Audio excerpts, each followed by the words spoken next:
Hi, I'm Othias, and this is a near mint condition Romanian Monliquor 1892. 2017 is going to be a very good year, mostly because of you, the viewer, and especially you.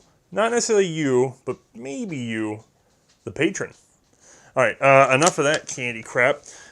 We had a great 2016, guys, and we had a great 2016 because of you. First, you tuned in and you watched the show and we expanded radically.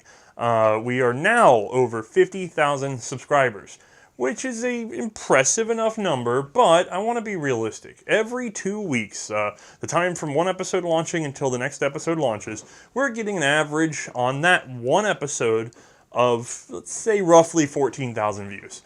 That's still plenty good to me. I know it's not amazing by YouTube standards. I know I'm not getting accosted in the street, although I have bumped into a few of you walking around, and please, by all means, say hello. I don't always respond quickly, because usually I'm tuned out and thinking about something random, but I absolutely do want to hear from you guys, and I love meeting you, and I'm sorry if it seems like it takes me a moment to come into focus, because it's so rare that somebody does spot me. But anyway, we are growing well, and I enjoy the fact that so many people are actually paying attention to over half an hour on a very specific firearm subset in World War I. It's great, and I hope that many of you are excited about the fact that we are staying with World War I. We get recommendations less and less often for non-World War I guns, which to me says that people have really figured out the theme of the show and that they are actually enjoying that it has a fairly limited scope for the core show. More about that in a moment. So, I just want to cover a couple things. One, the show has gotten progressively harder for me, and I want to be transparent about that. I am not giving up. I have learned many new skills. I have applied them in ways I never expected to. I did not know how to market and sell t-shirts. I am learning that over and over again. By the way, t-shirts will be unavailable for a couple weeks while we sort out a t-shirt problem. And as some of you know, we've had the occasional poster problem because USPS has managed to lose an entire batch on occasion.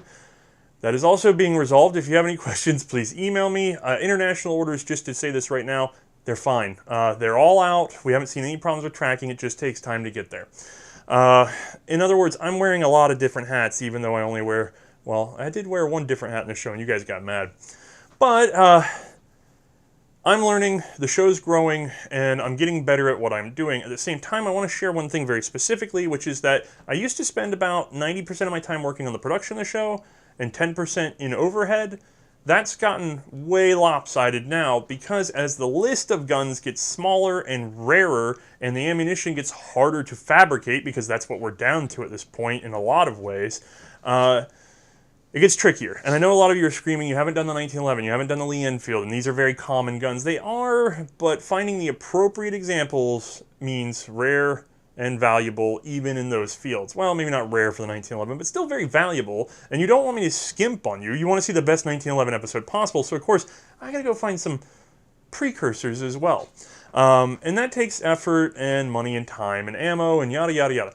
So, our patrons especially, now I don't want to leave out t-shirt and poster guys, that's great, but I spend a lot of time working on that, and then there's a margin and yada. It helps in big ways because we get one project sum that I can knock down big problems with, like transport or budgeting for range time and stuff like that. But when it comes to sort of that burn, having an animator, having occasional assistance in the form of sort of quick temp work on some of these images and sub-editing, being able to set a very specific rate with our friends at Shoot Logic, who we are now able to pay thanks to you guys, which we need to. They need support just like we need support. And then eventually, maybe even having a paycheck for my own efforts, that comes from Patreon. And Patreon has grown every month except for the past one, and I imagine that has something to do with the holiday. We always lose a few every month, and we always gain back a few extra.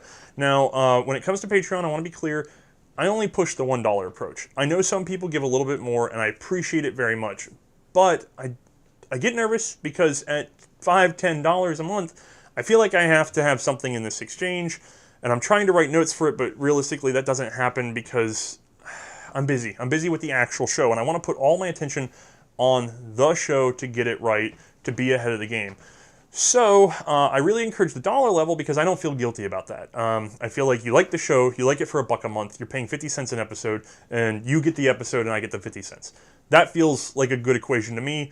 If you can spare it, if every one of our regular 14,000 viewers spared $1, I could hire help. I could work exclusively on the content. We could probably bump it up to once a week at that point. I mean, we'd be able to churn and burn because for everything that we can't put money on, we have to put in a lot more time. And so that's why the show sort of crawls. And you see guns coming in at weird times, and they're not necessarily in chronological order. It's because we're working within our limitations. And with every dollar, those limitations get fewer. Now, this will get a lot easier after we get out of World War I, but that's not for a while yet. As you can tell, there is a lot of detail to cover, and we are relishing it because I personally like seeing a complete picture. And just to tell everybody who hasn't noticed, as we wrap this up, we are taking images the whole way through and setting aside research notes because we are hoping to put together a book or maybe a volume of books. I haven't really sorted out how to get it. Anyway, it's going to be a lot of data, but we want to put it into one place for people to actually enjoy and be able to get a cursory understanding of most everything that was used in World War I.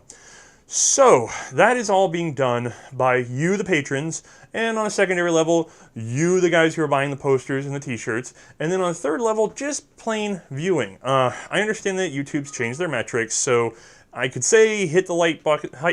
Hit the like button. I can't even say it out loud because it seems so. I can say that. And I imagine on some level it helps us, but I keep hearing different things about how much it helps us and yada. Anyway, if you want to like it, like it. If you want to comment, comment. I'm really not going to be pushing that stuff unless I find out that it very directly affects how many people see us. That's the only time I really feel like pushing because I do want more people to see us because for every one of you out there watching and paying attention, it's one more likely occasion that something rare and beautiful is going to get recognized and saved from some horrible fate like so many have gone before. You guys are strengthening the community. You guys are floating this ship. And with our current budget, the show looks like it will get done. It'll get done a little slowly on certain fronts, but it'll get done. And with every extra dollar, it'll get done easier and faster and smoother. And especially if I can free up more of my schedule, if I can do if we get to the point where I can have like an editor or something like that, I can finally start secondary projects. So what I would really love to do is run a side option where we do quicker reviews of some of the stuff that we have laying around here.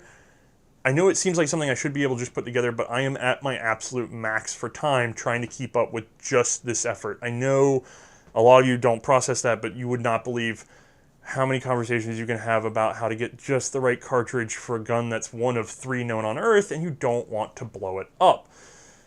There's a lot of pressure, and I take things very carefully.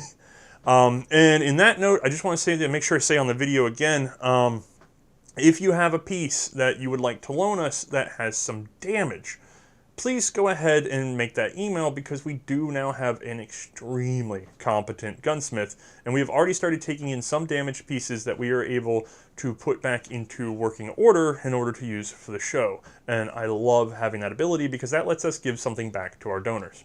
All right, 2017 to me looks like it's going to be a beautiful year. I hope the show remains wonderful for all of you. If it seems like it's going off the rails, by all means, I'm sure you guys are going to let me know. Keep the comments flowing. The positivity has been great.